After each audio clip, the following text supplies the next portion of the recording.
हैं, पत्नी बड़ी नाराज है अपने पति से। पति कहता है कि सुनो, तुम जैसा जैसा बोली थी मैंने वो सारा चीज तुम्हारे लिए लाया, कान का झुमका लाया, नाक का नथिया लाया, लेकिन आखिर तुम नाराज हो तो क्यों नाराज हो? पति पत्नी से पूछता है क्या? जी झुमका गौड़ा भवानी रनिया की ले आई, जी मुँह गए फूलवले बाल की कमन काम कईली। पति कहता बड़ी प्यार से पत्नी को मनाता है, जी झुमका गौड़ा भवानी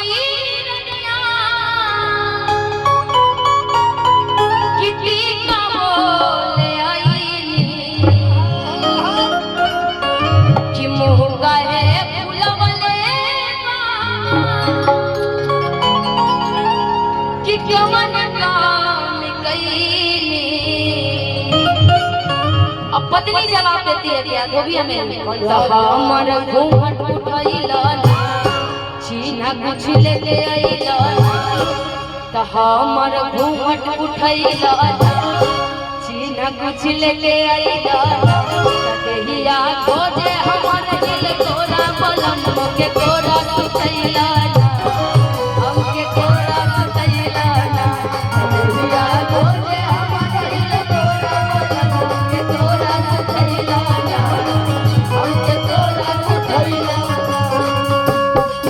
झुमका गौड़ा भवानी रनिया टीका बोले आईली, झुमका गौड़ा भवानी रनिया टीका बोले आईली, कहे फूलवले झाड़ू कमन काम कईली, कहे फूलवले कमन काम कईली, त हमर घूंघट उठैला चीना कुछ लेके आइला, कहिया खोजे हमर दिल तोरा पलंग के तोरा सुतैला ना, हमके तोरा सुतैला ना, कहिया खोजे हमर दिल तोरा पलंग के तोरा सुतैला ना, हमके तोरा सुतैला ना।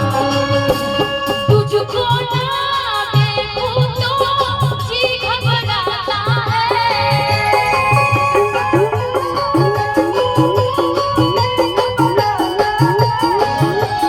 तुझको ना देखूं तो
हमारा